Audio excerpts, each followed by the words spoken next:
Hello, good morning everyone and welcome to my YouTube channel.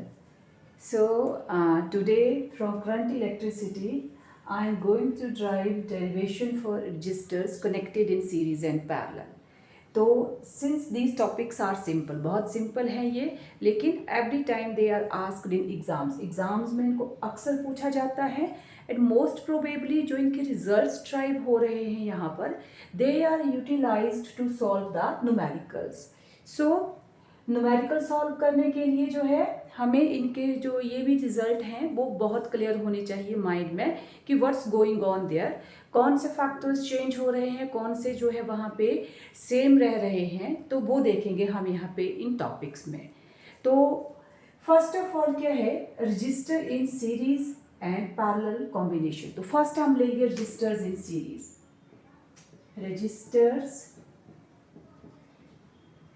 in series. तो for this let's consider ये 2, 3, 4 आपकी मर्जी है, ये 3 रजिस्टर्स हैं, मैंने इनको सीरीज में ले लिया। सीरीज मीन्स एक सीरीज, एक लाइन में। तो let this is register of resistance R1, this is register of resistance R2 and this is register of resistance R3. These 3 registers are connected in series and then I have applied potential difference B across them. So as we applied the source of voltage, current I starts flowing through the circuit. Current I flow कर रहा है। Now देखो ये जो current I है, it will flow through R1, then same current will flow through R2, and then this current will flow through R3. तो I current जो है that is flowing in the series circuit यहाँ पे। अब V voltage है, तो मैं लेती हूँ लेट जो R1 रजिस्टर था उसके across voltage V1, R2 resistor के across voltage V2 and R3 resistor के across voltage V3. Because I didn't mention that registers are of same resistance. I said that R1, R2, R3 3 registers, उनके अलग अलग resistances भी हो सकते हैं, तो वोल्टेज जो होगी हर के अक्रॉस जो होगी that will be different. So that's why I mentioned V1 is voltage across R1, V2 is across R2 and V3 is across R3. तो it means यहाँ पर हमारी नेट वोल्टेज जो हुई that is V1 plus V2 plus V3. You can write up here simple. Let's consider 3 registers R1, R2, R3 connected in series and V is potential difference applied across it.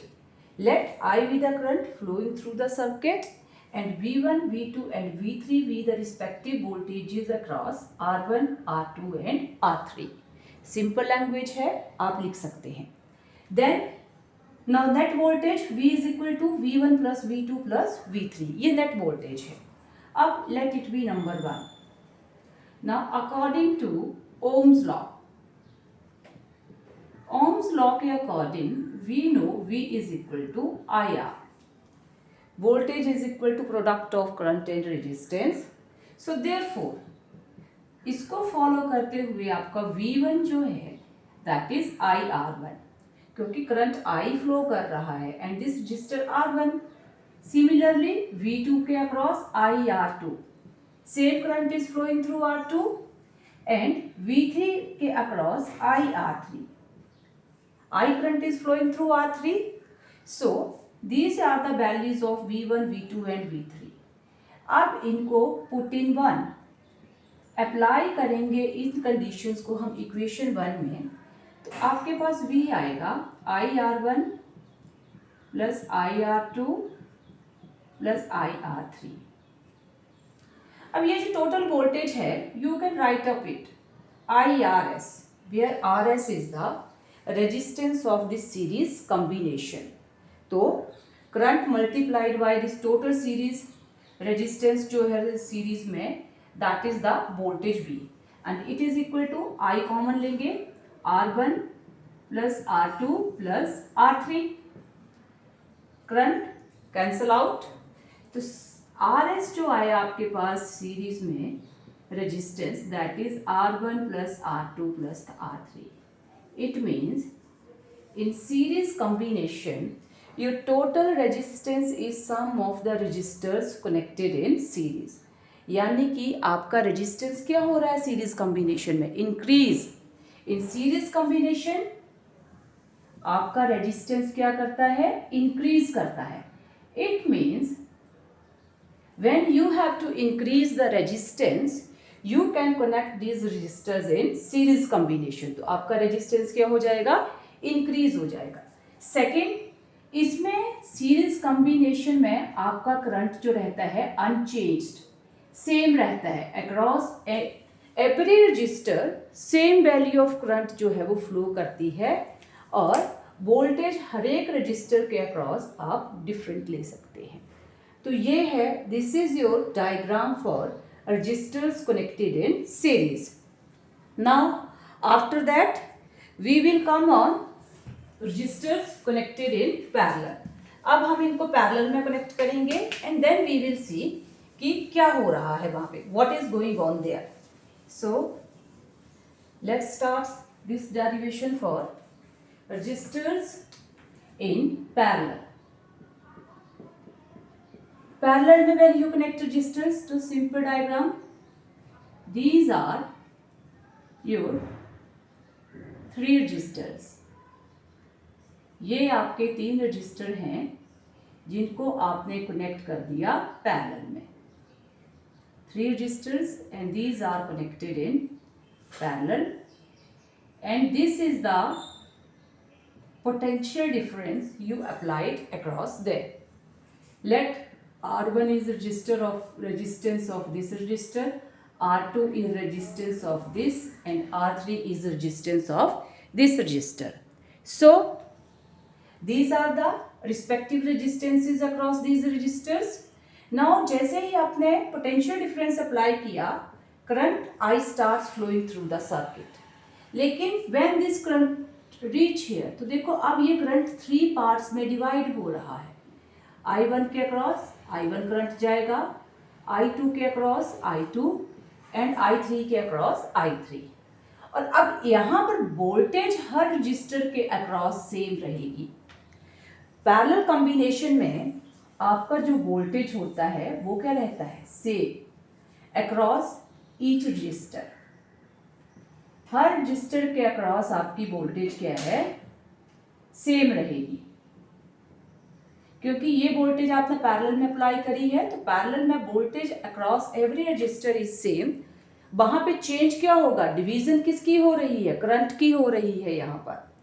तो अब देखो, अब हम total current find out करेंगे. Current split हुआ है, then total current I is equal to I1 plus I2 plus I3. This is the total current. अब आपको पता है according to Ohm's law, Ohm's law के according V is equal to IR, और यहाँ पे करंट आपका हो जाता है V अपॉन R. सो ये कंडीशन हम अप्लाई करेंगे यहाँ पे, तो आपका total current I is equal to I1 हो जाएगा आपके पास V upon R1, because voltage across each resistor is same and this is resistor R1. Then V upon R2 plus V upon R3. अब सिंस पैरेलल में है तो आपका total current भी बन जाएगा V upon RP. Following the same situation, RP is the effective resistance across this parallel combination. तो अब यहाँ पे आपका V कॉमन है, 1 upon R1 plus 1 upon R2 plus 1 upon R3. So voltage से वोल्टेज आपका कैंसल आउट. तो आपका नेट रेजिस्टेंस आ गया पैरेलल में 1 upon R1 plus 1 upon R2 plus 1 upon R3. तो this is the net resistance in parallel combination. और यहाँ से हम कंक्लूड कर रहे हैं कि रेजिस्टेंस, जब हम रजिस्टर्स को पैरेलल में कनेक्ट करते हैं तो नेट रेजिस्टेंस डिक्रीज होता है. नेट रेजिस्टेंस जो है वो कम होगा यहाँ पर. तो whenever we have to decrease the resistance, तो हम रजिस्टर्स को पैरेलल में कनेक्ट कर देंगे, ऑटोमेटिकली उनका टोटल रेजिस्टेंस जो है वो क्या हो जाएगा, कम हो जाएगा. और पैरेलल में यहाँ पे देखिए, पैरेलल में voltage across every register is same, but in series voltage across each register जो है वो डिफरेंट है। वहाँ पे current across every register is same, लेकिन यहाँ पे पैरेलल में करंट जो है हर एक रजिस्टर के अक्रॉस सेम नहीं है यहाँ पे। तो यहाँ पर आपका नेट रेजिस्टेंस डिक्रीज हो रहा है और सीरीज में आपका नेट रेजिस्टेंस जो है वो क्या होता है, इंक्रीज होता है। तो this is the overall derivation for resistance connected in series and parallel combination. So thank you students. Please keep on watching my videos, like my channel and subscribe it. Please, thank you.